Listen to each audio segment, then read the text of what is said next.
bishop takes d5, and bishop takes d5. And this is very tricky. Now, bishop takes a1 is not good for black, because queen takes a1, and now black's knight is hanging, and after knight b6, black all of a sudden got mated on g7. This is a little unusual. Mate, because normally when you go bishop h6, there is always f6, but bishop on d5 does not allow to play f6. So if black cannot play bishop takes a1, they simply have to go knight b6, and after rook b1, white has clear advantage. So this is the, we just reviewed the bishop e6 variation, and one last move left here is a bishop to g4, which we're going to cover quickly here. The last move is bishop g4, but this is simply big advantage for white. We go d5, and if bishop takes f3, then simply bishop takes f3, and after knight e5, bishop g2. This is not good position. Then we go queen b3 and put rooks on d1 and c1, and black is in bad shape. However, if black does not take on f3 and plays knight a5, if they don't take with the bishop on f3 and plays knight a5, then we simply go knight e5 and gaining another tempo. Now bishop has to move, and it cannot go to h5. He may get trapped right away, or even a couple of moves later, and the bishop has to go back to c8. That does not look very promising for black. So, giving all this, so I think, having all this in consideration, I think bishop f4, based on those variations, gives white some edge. And remember, this is almost not explored and not studied. Theory has very little of it, and only based on the games that I played. But what I gave you now, it's kind of wider and a wider version of the theoretical publication. So okay, so now we just covered Grunfeld. Briefly, what can you do in Grunfeld to come out, one, alive, two, with a view on to the middle game, and second, maybe even being ambitious. Something you can learn very quick. You can learn it in 10 minutes, or you can learn it in half hour, 10 minutes abbreviated version to play in pawn minority, and to spend more time you can play this g3 variation, which is a lot more ambitious. In the other opening that we have to cover is when you go d4, sometimes your opponent may go knight f6, c4, d6, knight c3, and they may go knight d7, and when you go knight f3, they go e5. Now, they are not developing bishop on g7. They want to develop bishop on e7. You go bishop g5. Now, in one game, my opponent in this position played g6. Well, he said, oh, if bishop on g5, then I may go g6 and bishop g7, but g6 loses instantly, because we now can play d takes c, and knight takes e5. Simply wins a pawn for white. You can see it quickly. If knight takes e5, queen takes d8, white wins a lot of material. So, correct move is bishop e7. Then we go e3, castle.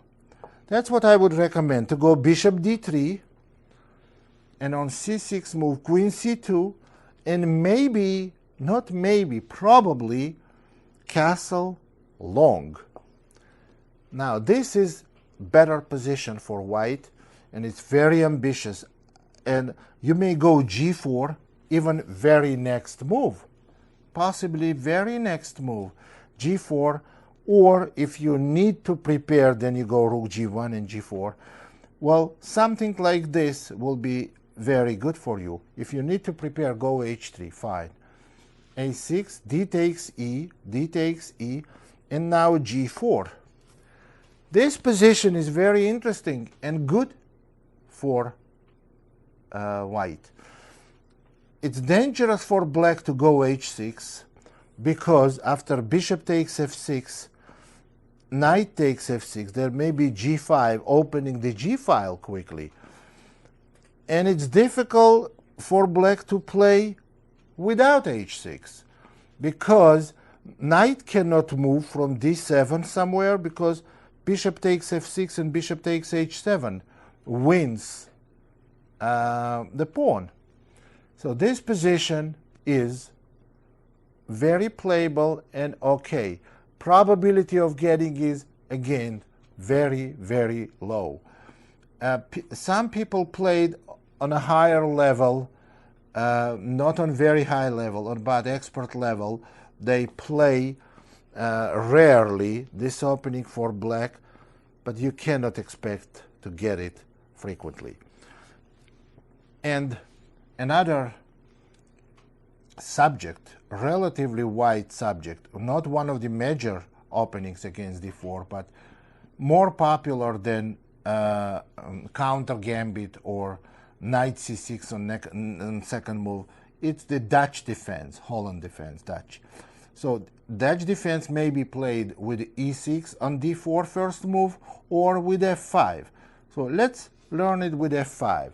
Now, I would not recommend you to start and learning the sharp variations of e4 gambit. There are two reasons for it. First of all,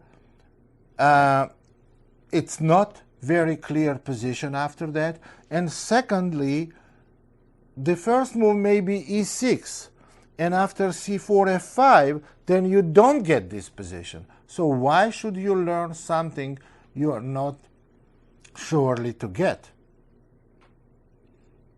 That's why I want to apply universal approach, that no matter what move order black chooses, we get one universal system.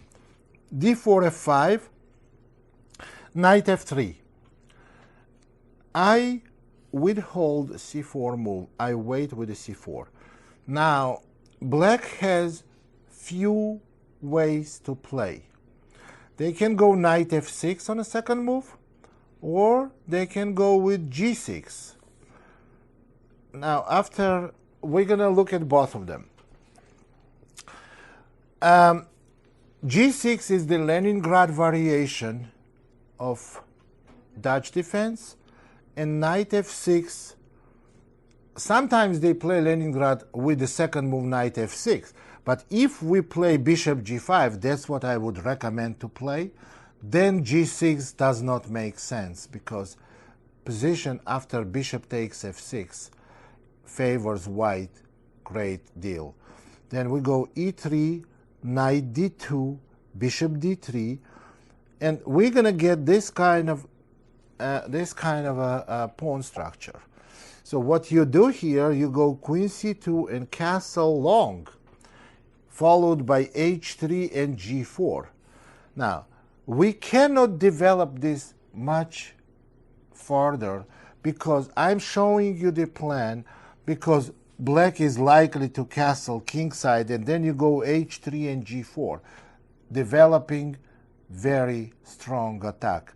So that's what I would recommend, and you can hardly find someone who will play g6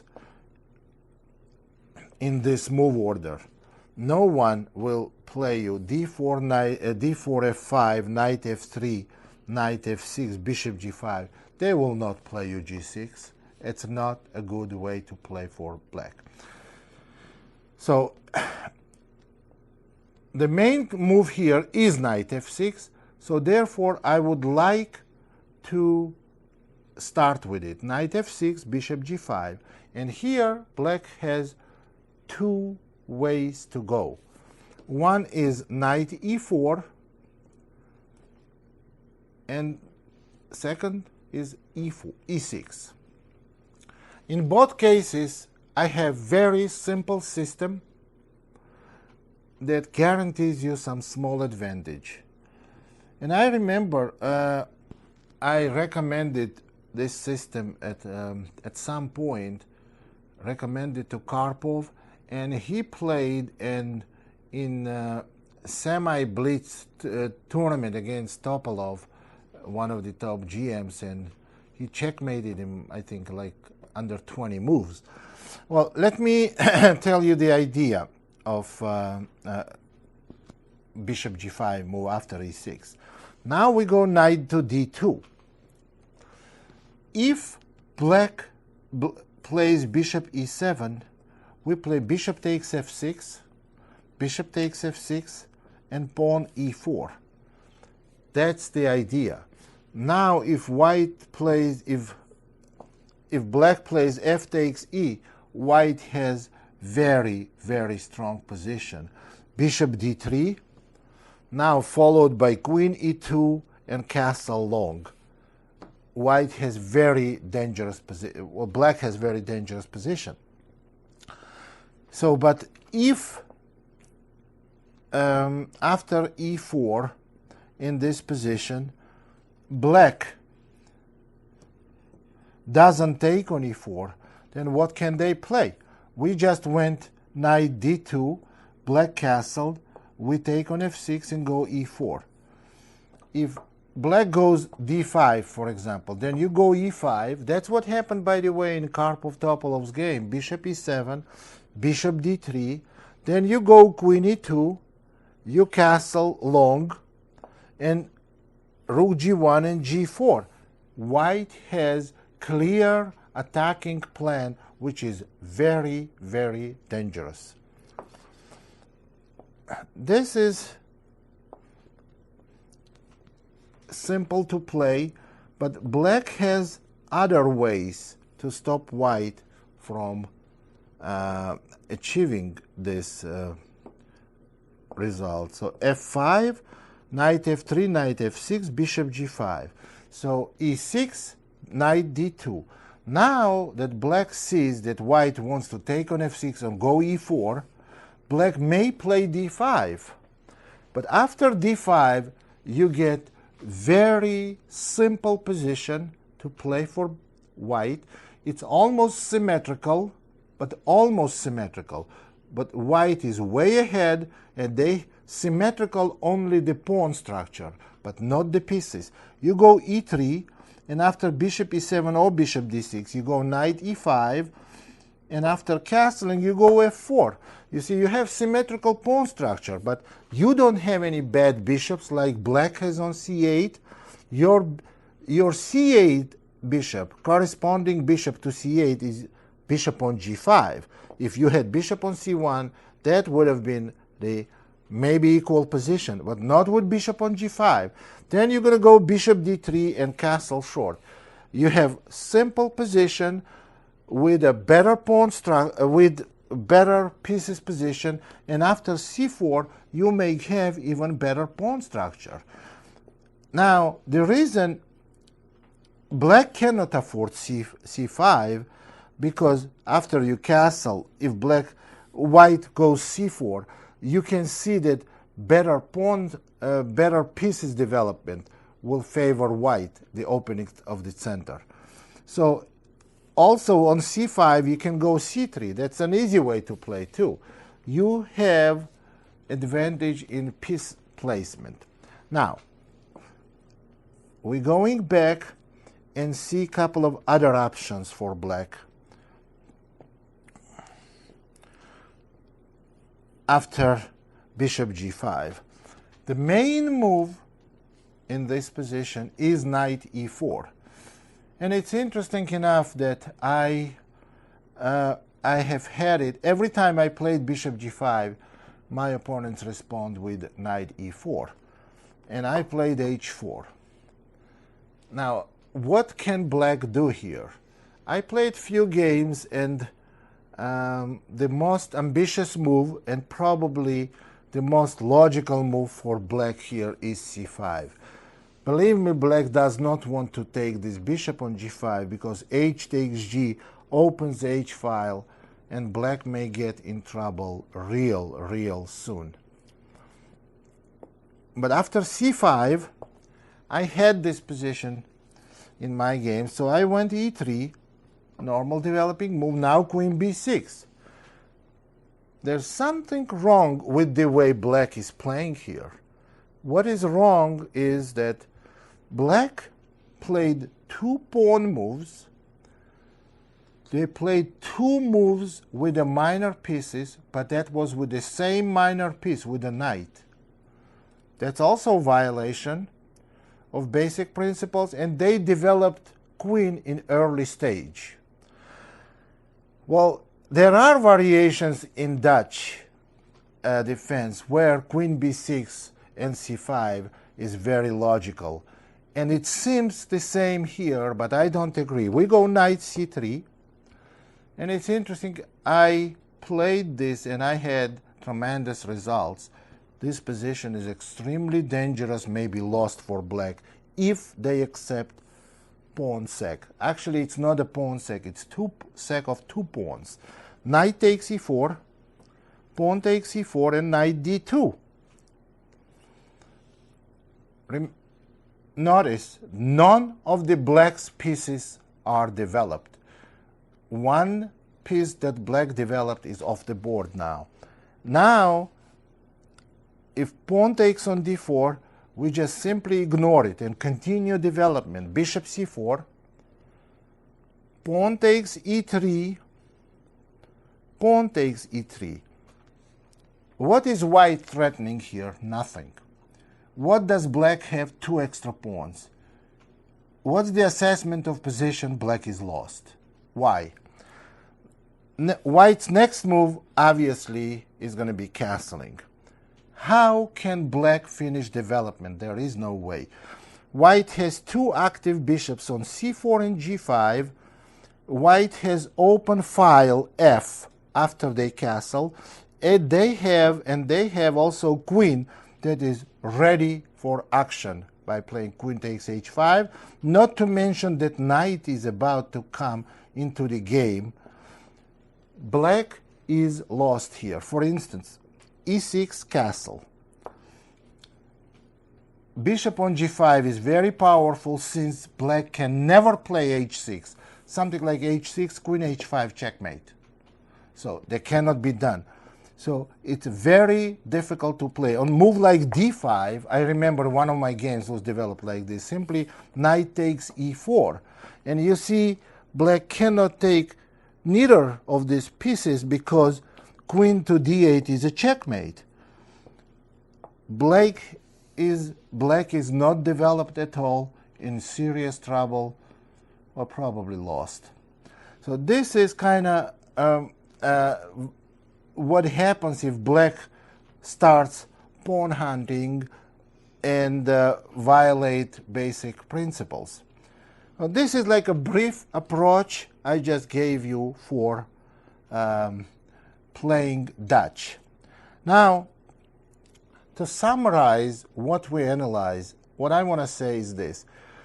Of course, none of the openings that we went through, they have a complete analysis, detailed analysis. But this is brief introduction and suggestions to play this or those or the other openings. And if you need, it's for someone who doesn't know where to start from.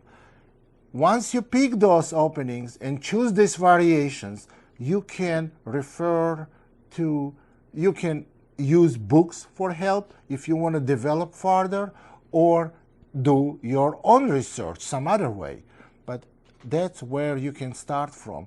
And that's as much as I can give you as for white repertoire. This is for d4 players. Easy way to get out of the opening with the prospects for the middle game. The plan for the middle game clearly outlined.